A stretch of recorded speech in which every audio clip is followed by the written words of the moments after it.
जमालुद्दीन उर्फ छांगुर बाबा, जो कि इन दिनों चर्चाओं का केंद्र बना हुआ है। आरोपी कि जमालुद्दीन कुछ सालों पहले तक अंगूठी और नग बेचने का काम किया करता था, मगर एटीएस की जांच में उसे 100 करोड़ की संपत्ति का मालिक बताया जा रहा है। जमालुद्दीन पर धर्मांतरण जैसे भी गंभीर आरोप लगे हैं। सवाल ये कि जब तुष्टीकरण के समाजवादी पार्टी धर्म की विशेष की वकालत करती है, तो फिर ऐसे मामलों में एसपी की तरफ से कोई बयान क्यों नहीं सुनाई देता है। दो टूक में इसी मुद्दे पर करेंगे चर्चा। पहले सुनते हैं बयान।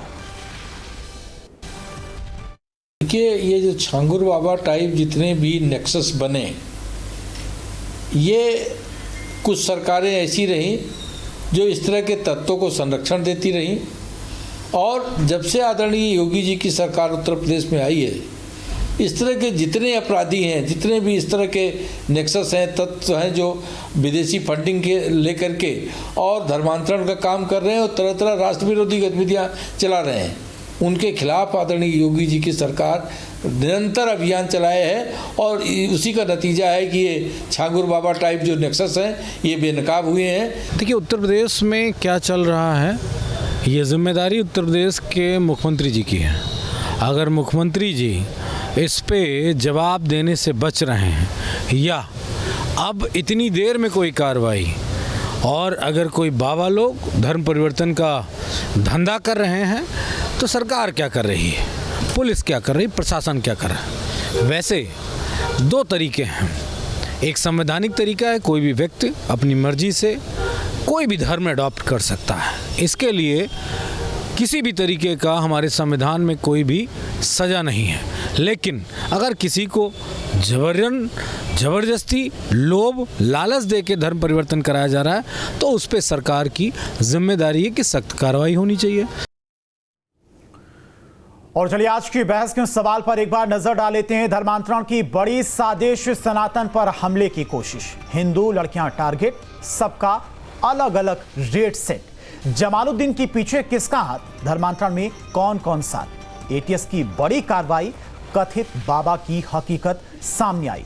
धर्म के धंधेबाजों पर योगी का एक्शन, साजिश रचने वालों में टेंशन। इन्हीं सवालों के साथ में चलिए चर्चा की शुरुआत करते हैं। हमारे साथ में संजय चौधरी, प्रवक्ता बीजेपी, कपिल श्रीवास्तव, प्रवक्ता समाजवादी पार्टी, ये भी हमारे साथ जुड़ेंगे। इसके अलावा आचार्य एचएस रावत, हिंदू धर्मगुरु हैं, वो हमारे साथ जुड़ चुके हैं। हाजी नाजिम खान, मुस्लिम एक्टिविस्ट हैं। आप तीनों का बहुत बहुत स्वागत है न्यूज स्टेट पर, और कपिल श्रीवास्तव जी भी हमारे साथ आगे जुड़ेंगे। सबसे पहला सवाल संजय चौधरी जी आपसे ही। धर्म परिवर्तन को लेकर इतना सख्त कानून योगी सरकार के द्वारा बनाया गया, उसके बाद भी इतना बड़ा सिंडिकेट चल रहा था। 50 इस्लामिक देशों की यात्रा कर चुका था ये छांगुर बाबा, और न जाने अब तक कितने लोगों का धर्मांतरण करा लिया होगा। बाकायदा रेट फिक्स किए गए थे। इतनी देर बाद कैसे जानकारी मिल पाई पुलिस को? धीरेन्द्र जी, उसमें यही बात महत्वपूर्ण है कि इसकी कड़ियां जोड़िए तो इसमें इस छांगुर बाबा के साथ जो लोग हैं, 3 लोग, उनका धर्मांतरण महाराष्ट्र में कराया गया है। बंबई से 3 पंजाबी परिवार के लोगों को लाया गया, वहीं मुंबई में इनका धर्मांतरण हुआ, और इनका इतना ब्रेन वॉश किया कि इनको इस धर्मांतरण के काम में इस छांगुर बाबा का सहयोगी के रूप में ये काम करने लगे।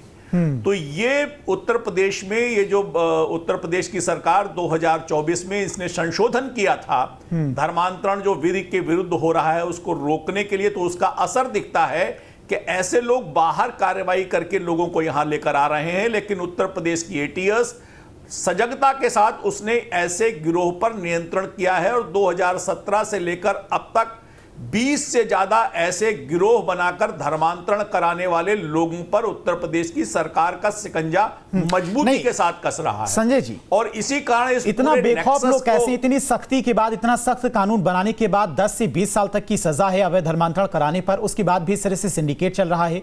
अभी अमेठी में भी हाल ही में घटना सामने आई थी, जहां पर सैकड़ों सिख परिवारों का धर्मांतरण करा दिया गया था। ऐसे कई मामले लगातार सामने आ रहे हैं, जबकि इतनी सख्ती है, इतना सख्त कानून बना हुआ है, उसके बाद भी इतना बेखौफ कैसे लोग बेखौफ होकर प्रदेश में सिंडिकेट चला रहे हैं? देखिए, यही मैं कह रहा हूं ना कि उत्तर प्रदेश की पहली स्थिति क्या थी कि बड़े बड़े अपराधी उत्तर प्रदेश सरकार की नाक के नीचे अपराध कर जाते थे। आज अपराध कहां हो रहा है? आज नेपाल की तराई के अंदर ये घटना पकड़ी गई हो, और इतने दूर भी अगर कोई घटना कर रहा है तो उत्तर प्रदेश की मुस्तैद पुलिस उसकी नाक में नकेल डालने का काम कर रही है। बहुत दिनों से इसे ट्रेस किया जा रहा था, दूर तराई के इलाके में जाकर अपना घर बनाना और ऐसा सिंडिकेट तैयार करना।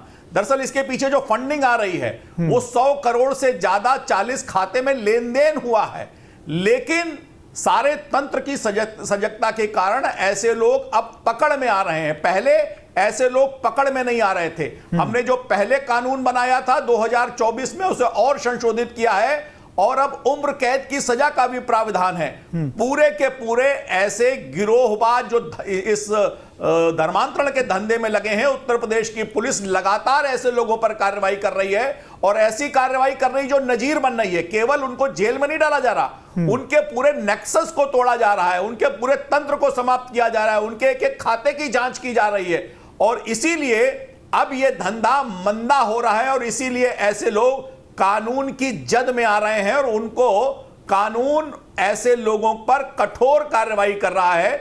मुझे लगता है कि जैसे कहते हैं कि जब दिया बुझने वाला होता है तो उसकी लौ तेज हो जाती है, ये ऐसे लोग, इनकी लौ अभी तेज लग रही होगी, लेकिन निश्चित रूप से कड़े कानून योगी आदित्यनाथ जी की सरकार की इनके खिलाफ कठोरतम कार्रवाई का निश्चय और ऐसे लोगों का पकड़ा जाना, पकड़े जाने के बाद उनके अपराध को सिद्ध करना, उनके पूरे तंत्र को तोड़ कर रख देना, निश्चित रूप से इस प्रकार के नेक्सस को समाप्त किए जाने का जयघोष हो रहा है। हाजी नाजिम खान जी, क्या इस्लाम धर्म में किसी को प्रताड़ित करके किसी से जबरदस्ती धर्म परिवर्तन करवाना कहां तक जायज है और ऐसे लोगों को इस्लाम धर्म में क्या कोई सजा का प्रावधान है कि किसी से जबरदस्ती उसका धर्म परिवर्तन कराया जा रहा है? अगर नहीं धर्म परिवर्तन कर रहा है, पैसों का लालच दिया जाता है या फिर प्रताड़ित किया जाता है?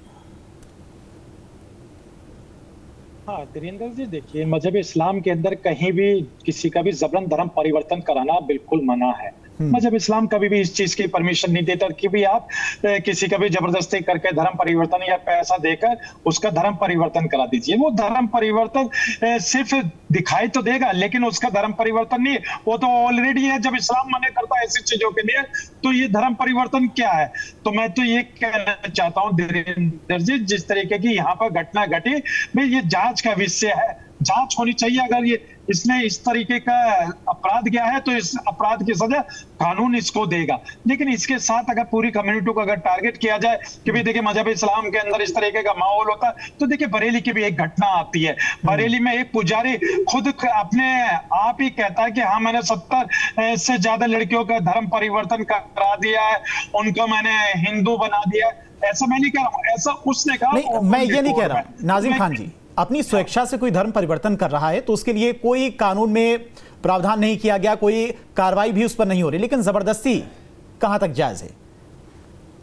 बिल्कुल गलत है। अगर कोई किसी का जबरन अगर कराता है तो बिल्कुल गलत है। तो हम देखिए मैं तो अपने मजहब इस्लाम को मानने वाला हूँ। देखिए आपके चैनल पर धीरेन्द्र जी मैं एक बात कहता हूँ कि मैं अल्लाह का शुक्र अदा करता हूँ कि मैं भारत की इस पाक सरजमी पे पैदा हुआ। और देखिए इस भारत में जब मैं कहता हूं कि मैं भारतीय हूं तो मेरा सीना चौड़ा हो जाता है, क्योंकि मुझे अपने भारत से बेपनाह मोहब्बत है। अगर हाजी नाजिम खान को जबरदस्ती अगर जबरन अगर किसी का धर्म परिवर्तन अपना कराए कि हाजी नाजिम को सनातन धर्म में लाए तो वो बिल्कुल गलत है। हाजी नाजिम खान इस दुनिया से जब रुखसत होगा तो ला इलाहा इल्लल्लाह मोहम्मद रसूलुल्लाह पढ़ के ही रुखसत होगा। और देखिए अपनी मर्जी से आवाज आ रही है मेरी? नहीं आ रही आपकी नाजिम खान जी, आपकी आवाज आ रही है। हाँ, तो मैं ये कहना चाहता हूं कि अगर जिस तरीके से झंगूर बाबा का 100 करोड़ का भी बताया जाता तो देखिए इसकी जांच होनी चाहिए, कहां से ये पैसा आया, ये पैसा किसने दिया। तो देखिए हम तो मुस्लिम समाज हो गए खुद कह रहे हैं कि इसकी जांच होनी चाहिए कि भाई इतना पैसा इसके अकाउंट में आया कहां से। लेकिन अगर कोई किसी का धर्म परिवर्तन करवाता है, जबरन करवाता है, वो गलत है, चाहे वो किसी भी समुदाय से आते हो। अगर कोई भी अगर मुसलमान का धर्म परिवर्तन जबरदस्ती कराकर हिंदू बनाए, अगर आपको याद हो एक उत्तर प्रदेश की घटना थी जिसमें एक मुसलमान था, उस मुसलमान को जबरन धर्म परिवर्तन कराया गया, फिर बाद में उसने क्या कहा कि इन्होंने तो मुझे जबरदस्ती कराया गया। उसके पक्ष में तो मैं भी नहीं हूं नाजिम खान जी, उसके पक्ष में मैं भी नहीं हूं। अगर जबरदस्ती आपका धर्म परिवर्तन करवाया जाता है तो आप पर कानूनी कार्रवाई होगी।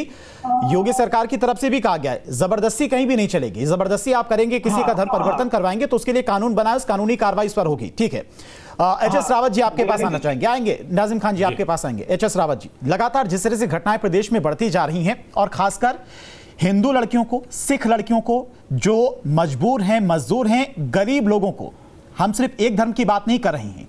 अमेठी की बात करें तो वहां पर सिख परिवार के सैकड़ों लोगों का धर्म परिवर्तन करवाया गया था पादरी के द्वारा। अब यहां पर जिस तरह की यह घटना सामने आई, झांगुर बाबा, इसने पता नहीं अब तक कितने लोगों का धर्म परिवर्तन करवाया हो।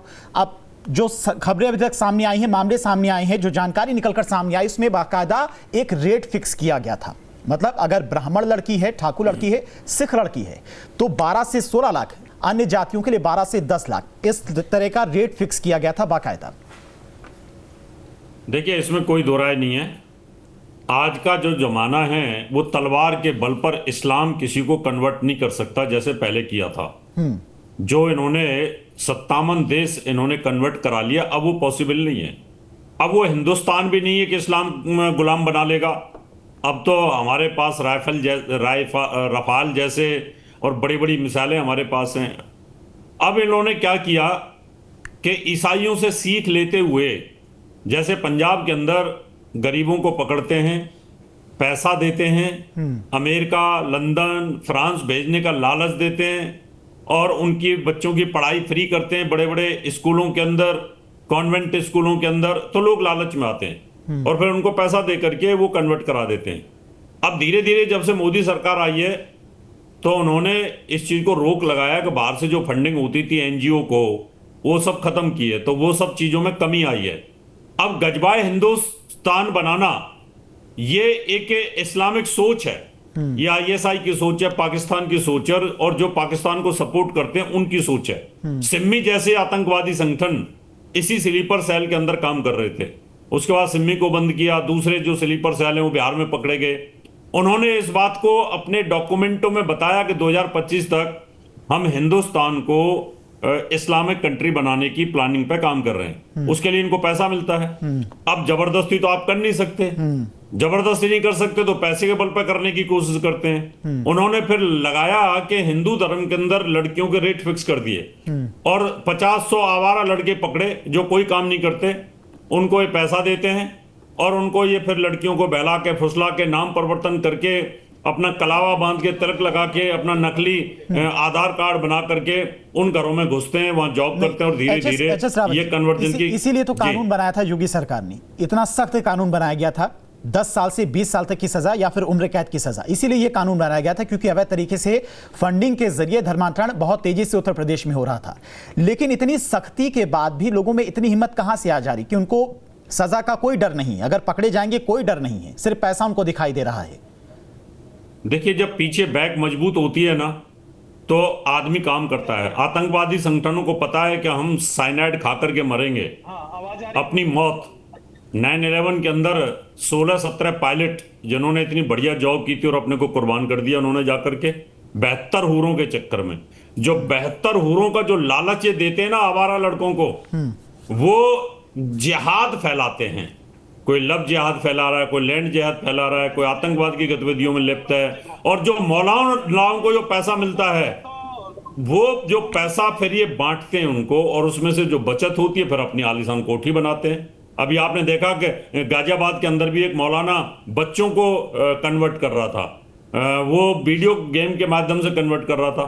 धीरे धीरे उसको जब पकड़ा गया तो हमारी जो एजेंसियां हैं उनको इस बात का पता है कि बाहर से पैसा आता है, ये लोग इसमें इन्वॉल्व हैं, लेकिन सख्ती की जरूरत है। होता क्या है कि अब चोरी के बदले हाथ काटने का कानून तो सऊदी अरब में है, लेकिन फिर भी चोरी लोग करते हैं वहां पर। यहाँ योगी ने सख्त कानून बना दिए हैं, उसके बावजूद भी ये गलत काम में इन्वॉल्व है क्योंकि इनका उद्देश्य 72 हूर है और 72 हूरों के लिए कुछ भी कर सकते हैं। ये मर सकते हैं, कट सकते हैं, आत्महत्या कर सकते हैं, ये बम स्क्वाड बन सकते हैं। तो ये इनकी सोच है। अब जिहाद है इनके दिमाग में। अब जैसा इनको सिखाया जाएगा मदरसों के अंदर वैसी सोच लेकर के आगे चलते हैं। सभी समाज तो ये इस्लाम का एक हिस्सा है। एच.एस. रावत जी, सभी पूरे समाज को आप कटघरे में नहीं खड़ा कर सकते। हर समाज में लोग होते हैं ऐसे जो ऐसे कृत्य करते हैं, लेकिन पूरे समाज को आप कटघरे में नहीं खड़ा कर सकते हैं। पूरी समाज को कटघरे में इसलिए कर रहा हूं कि इनकी हदीसों के अंदर, इनकी कुरान की आयतों के अंदर ये लिखा हुआ कि काफर जहां दिखे वहां मार दो, उसको कत्लेआम कर दो। और ये जाकिर नाइक बोलता है और दुनिया भर के मुफ्ती पाकिस्तान के अंदर बोलते हैं कि हम इनको गजबाए हिंद बना देंगे। इनको जीने का अधिकार नहीं है, सिर्फ इस्लाम लोगों को जीने का अधिकार है, सिर्फ अल्लाह ने आप लोगों को बनाया जीने के लिए। जब इस प्रकार की सोच जिहाद इनके दिमाग में भरी जाएगी तो पूरे इस्लाम को कटघरे में खड़ा करना पड़ेगा। इस्लाम करे ना इसका विरोध करते हैं ये लोग। इसका जवाब नाजिम खान जी से हम लेंगे, लेकिन उससे पहले हम जाना चाहेंगे भुवन जोशी के पास। नाजिम खान जी, इसका जवाब आपसे लेंगे। भुवन जोशी सर, आपका बहुत बहुत स्वागत है न्यूज स्ट्रीट पर। समाजवादी पार्टी पर लगातार ऐसे आरोप लगते हैं कि जब भी कोई ऐसी घटना सामने आती है, चाहे लव जिहाद का मामला हो या फिर धर्मांतरण का मामला हो, अब छांगुर बाबा की खबर भी आपने सुनी होगी, किस तरह से पूरा सिंडिकेट चल रहा था। 100 करोड़ की फंडिंग का भी आरोप लगा है, लेन देन हुआ है, विदेशों से फंडिंग आई है। समाजवादी पार्टी की तरफ से कोई बयान क्यों नहीं आता है? ये आरोप बड़ा लगता है समाजवादी पार्टी पर। देखिए, हम लोग समाजवादी लोग, हम लोग लव जिहाद के भी खिलाफ है और धर्मांतरण के भी खिलाफ है। चाहे उसको आप मुस्लिम लोगों को, हिंदुओं को मुस्लिम बनाने का हो या घर वापसी का जो गैंग ये लोग चलाते हैं, समाजवादी पार्टी इसके भी खिलाफ है। आप दबाव देकर असंवैधानिक तरीके से किसी का धर्म बदलने के लिए तो विवश करते हैं, हम लोग इसके खिलाफ हैं। और हमारी पॉलिटिकल पार्टी है, हम लोग धार्मिक एजेंडे पे काम नहीं करते।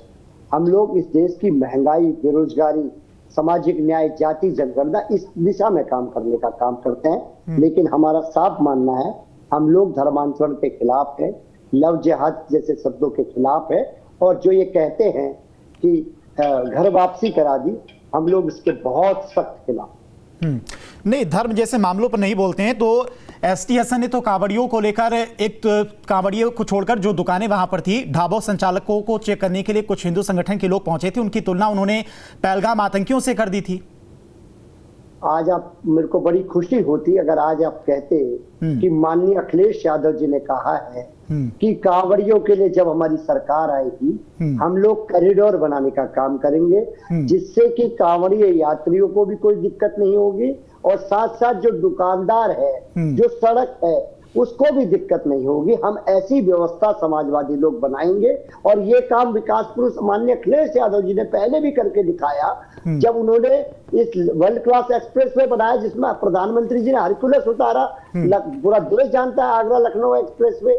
तो हम लोग विकास की बात करते हैं, हम लोग कांवड़ियों की सुविधाओं के पक्ष में हैं, लेकिन हम ये चाहते हैं नमाज अदा करने वाले मुसलमानों को भी किसी प्रकार की दिक्कत ना आए, उन पर लाठियां ना बरसाई जाए, एक दूसरे को। कांवड़ियों के लिए कॉरिडोर बनाने की याद अब बीजेपी सरकार में आपको क्यों आ रही है? आपकी सरकार भी थी उस वक्त, क्यों व्यवस्थाएं कांवड़ियों के लिए आपने नहीं की थी? कॉरिडोर बना देते। अब जब बीजेपी सरकार की तरफ से कांवड़ियों पर फूल वर्षा की जा रही है, उनके लिए व्यवस्थाएं की जा रही, तब अखिलेश यादव को कॉरिडोर बनाने की याद आ रही। आपको इसका जवाब देते हैं। आपने कान्हा स्टेडियम का तो नाम सुना होगा, वर्ल्ड क्लास मैच हो रहे हैं, आपको पता होगा किसकी देन है? माननीय अखिलेश यादव। जो विकास कार्य रह जाते हैं, आपको बताया वर्ल्ड क्लास, मैंने एक्सप्रेस में बताया जिसमें माननीय प्रधानमंत्री जी ने हरकुलस उतारा। हमने कान्हा स्टेडियम बनाया जिसमें वर्ल्ड क्लास मैच हो रहे हैं माननीय अखिलेश यादव जी के नेतृत्व में। हम लोगों ने लैपटॉप वितरण का सब रिकॉर्ड बनाया। हम लोगों ने ये आपको ये अपना एलिवेटर रोड गाजियाबाद में, आप लोगों ने ज्ञानवापी की पूजा बंद कराई थी, आपने संभल में पूजा बंद कराई थी, आपने लैपटॉप मुसलमान लड़कियों को दिए थे। गलत विषय है ये, बहुत गलत विषय। ये जो चैनल में कह रहे हैं आप, हमारे यहाँ नहीं बनाया आप लोगों ने। एचएस रावत जी, लैपटॉप तो सभी को मिले थे, इसमें कोई धर्म देकर लैपटॉप। हज हाउस किसके लिए बनाए थे? सम्मान कांवड़ यात्रियों में लट किसने बजाए और किसने डीजे बंद किए? आजम खान के समय पर किसने नवरात्रों में बंद कर दिए थे लाउड स्पीकर? बताया आपको? जन्माष्टमी एचएस रावत जी, जन्माष्टमी भी नहीं बनाई जाती थी। ठीक है, ऐसा कोई त्योहार नहीं जो माननीय अखिलेश यादव जी के नेतृत्व में हिंदुओं मुसलमानों का नहीं बनाया जाता था। हाँ, लेकिन धर्म देखकर बुलडोजर की कार्रवाई माननीय अखिलेश यादव जी नहीं करते, जो ये लोग करने का काम करते हैं। ये धर्म लेते सड़क उनका उजाड़ने का काम नहीं करते हैं, उनके धर्म देखकर उन पर पुलिस वाले लठ मार रहे हैं, ऐसा नहीं होता था हमारे यहाँ। और मैंने इनको स्पेस दिया है, मुझे एचएस रावत की बात पसंद आई ना आई, लेकिन जब ये बोल रहे हैं धर्म देखकर गुंडई करने की इजाजत दी जाती थी, मुख्तार अंसारी, अतीक अहमद, ये लोग धर्म देखकर ही तो गुंडे करते थे। ठीक है, मैं कह रहा हूं संजय चौधरी जी जवाब आते हैं आपके पास भुवन सर, उसके बाद संजय।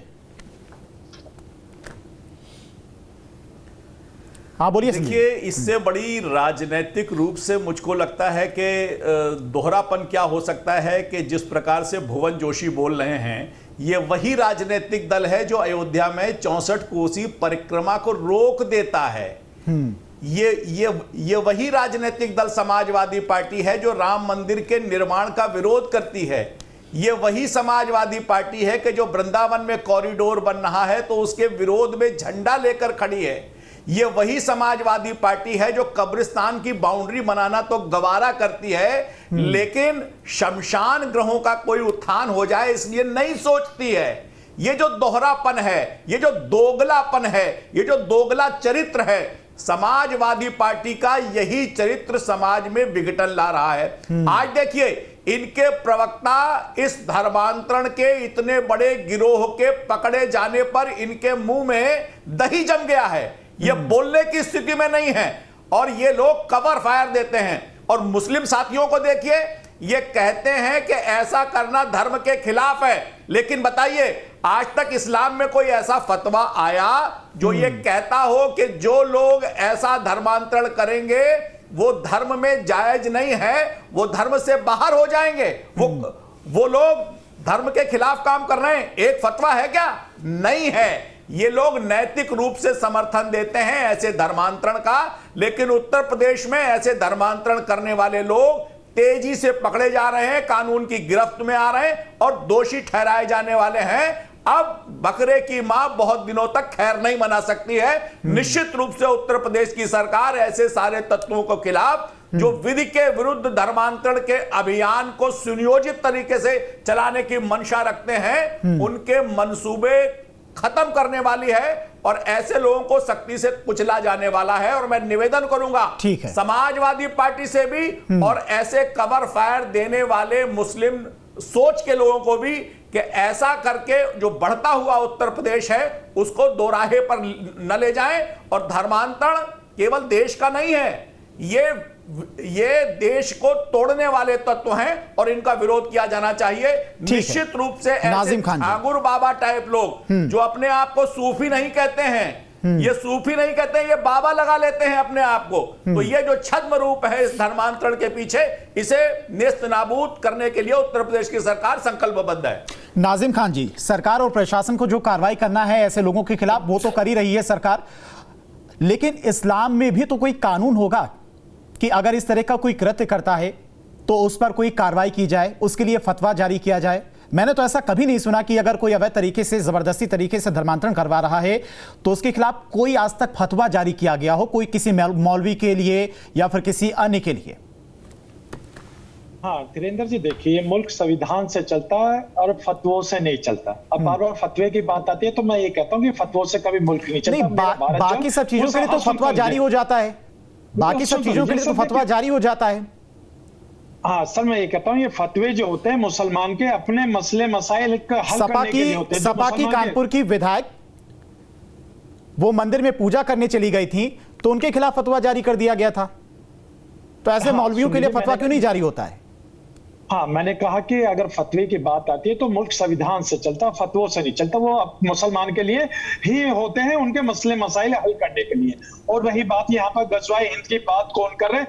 हाजी नाजिम ने कभी भी गजवाए हिंद की बात नहीं करी, लेकिन यहाँ पर रावत जी ने गजवाए हिंद की बात करी है और हिंदू राष्ट्र की भी बात करते हैं। हम लोग सिर्फ और सिर्फ भारत की बात करते हैं क्योंकि हम लोग भारतीय हैं, तो हम भारत की बात करते हैं। और रही बात ये कि बार बार अभी जिस तरीके से भाजपा के प्रवक्ता कह रहे थे कि ये जो कवर फायर देते, देखिए हम लोग संविधान को मानते हैं और हमें कानून पे पूरा भरोसा। अभी देखिए प्रशासन और शासन की नैतिक जिम्मेदारी है कि भी झंगूर ने अगर इस तरीके का अपराध किया तो उसको सजा मिलनी चाहिए, लेकिन अगर उसके अपराध के चक्कर में पूरी एक कम्युनिटी को अगर टारगेट करने की बात करी जाए तो ये गलत है। जिस तरीके से आपने इस्लाम का नाम अभी कहा था कि भाई इस्लाम के मानने वाले ऐसे करते हैं, सर किसी का भी धर्म कोई भी ये नहीं कहता कि भाई आप गलत काम करिए, ना तो आपका सनातन धर्म कहेगा ना मेरा मजहब इस्लाम कभी कह सकता। भाई हम लोग तो हमेशा अपने मुल्क के लिए दुआएं करते हैं कि मेरा मुल्क तरक्की करे, अब वहीं पर आप हम लोगों को इस तरीके से देखते हैं तो ये गलत है। और रही बात ये कि मैं बड़ी जिम्मेदारी के साथ आपके चैनल पे एक बात कहना चाहता हूं कि अगर कोई भी मुसलमान अगर किसी का भी जबरन धर्म परिवर्तन करवाता तो मुस्लिम समाज उनका पहले तो बहिष्कार करता है और फिर उसके साथ साथ भारत सरकार और राज्य सरकार कहां बहिष्कार करते हैं? कहां बहिष्कार करते हैं? जो कार्रवाई की गई प्रशासन के द्वारा की गई, एटीएस के द्वारा पकड़ा गया, आपकी तरफ से कहां कोई कार्रवाई की गई? हाँ देखिए, अब हाजी नाजिम ने कहा ना कि ऐसे लोगों का हम बहिष्कार करते हैं, ना तो हम इनको सामाजिक मानते हैं ना इनको मुसलमान मानते हैं। अगर ये अपराधी हैं तो इनके लिए कानून इनको सजा ठीक है। एचएस रावत जवाब इसी के साथ मुझे इनकी आवाज ही नहीं सुनाई दे रही है। मैं बार बार कह रहा हूं कि मुझे आवाज नहीं आ रही है नाजिम खान की, क्या बोल रहे हैं आप ये बता दीजिए, क्या बोला है, मैं जवाब दे देता हूं। नहीं, उनका साफ तौर पर यही कहना है कि समाज में ऐसे लोग होते हैं, पूरे समाज को टारगेट नहीं किया जा सकता है। जिस तरह का कृत्य छांगुर बाबा के द्वारा किया गया वो उसका बहिष्कार करते हैं। देखिए धीरेन्द्र जी, मैं बताना चाहता हूं, यहां से एक भगोड़ा है जाकिर नाइक, वो चिल्ला चिल्ला करके अपने टीवी के ऊपर, पीस टीवी के ऊपर बोलता था कि जहां पर काफिर दिखे उसको मार दो। इस्लाम की आयत बोलती है। इनकी जो औरतें हैं वो मुल्लाहों के लिए हैं, उनके इस्तेमाल के लिए हैं। इस तरह की वाहियात और घटिया बातें वो करता था। जब भारतीय जनता पार्टी की सरकार आई तो भाग गया, इसलिए इन्होंने कभी उसका विरोध नहीं किया। वो 10-15 साल से धर्म परिवर्तन कराता रहा। उसने लाखों हिंदुओं का धर्म परिवर्तन करा दिया टीवी के माध्यम से। पीस टीवी पे लाइव उसका चलता था। उस समय बड़े खुश होते थे सारे ही सारे। और यही हाल अभी पाकिस्तान के अंदर मौलाना जितने भी हैं वो भी सब इसी प्रकार का प्रोपोगंडा करते हैं। वहां 22% से 2% हिंदू रह गए, उन सबका धर्म परिवर्तन करा दिया, जबरदस्ती करा दिया कुछ लोगों का, कुछ का ऐसे करा दिया। इसलिए ये नाजिम खान साहब भी उन्हीं में से एक हैं। टीवी के ऊपर इनका चेहरा कुछ और होता है और टीवी के बाद चेहरा कुछ और होता है। अभी जाकर के मस्जिद में नमाज अदा करेंगे तो मौलाना की हाँ में हाँ मिलाएंगे कि हाँ, और यहाँ आकर के इस्लाम बदनाम ना हो इसलिए बोल देते हैं देश संविधान से चलता है। अरे देश संविधान से चलता है तो आपने कभी उसका विरोध क्यों नहीं किया जाकिर नाइक का? उसके हजारों वीडियो पड़े हुए हैं यूट्यूब के ऊपर जिसमें वो कहता है कि जहां काफिर दिखाई दे उनको मार दो। अल्लाह कहता है, अल्लाह ने कहा है। जब आपके इस प्रकार के धर्म को इस प्रकार की वाहियात बातें करेंगे तो क्या होगा? होगा क्या फिर? सरकार की नैतिक जिम्मेदारी है डॉक्टर जाकिर नाइक को लेकर है और जब भारत सरकार भारत सरकार की तो हाजिर जी भारत सरकार की जो जिम्मेदारी भारत सरकार को कर रही है। चलेगी। ठीक है भुवन जी, जवाब 2 लाख संजय जी के जो सवाल थे उसका जवाब भुवन जी। ठीक है, समय कम है भुवन जी। देखिए, मैं इनको बताना चाहता हूँ, जो वृंदावन कॉरिडोर की बात ये कह रहे हैं उसका विरोध समाजवादी पार्टी नहीं कर रही है, ये मिथ फैलाने का काम कर रहे हैं। वहां की जनता इसलिए कर रही है, वो ये कह रही है कि हमें पर्यटन नहीं चाहिए, हमें धार्मिक क्षेत्र चाहिए, हमारा ये धार्मिक क्षेत्र है, यहाँ लोग अपनी आस्था के लिए चाहिए, हमें इसे पर्यटन केंद्र नहीं बनाना। ये वहां के स्थानीय लोगों की मांग, क्योंकि ये विषय मैंने पढ़ा है, देखा है, वहां के लोगों के उस विचारों को मैंने सुना है, तब मैं ये बात कह पा रहा हूँ जिम्मेदारी से। अदरवाइज मैं नहीं कह पाता अगर मैंने उनको पढ़ा नहीं होता है, डिबेट को सुना नहीं होता। तो वहां के लोग समाजवादी पार्टी का स्टैंड नहीं है, जो भ्रम आप समाजवादी पार्टी के स्टैंड के लिए कह रहे हैं वो ठीक है।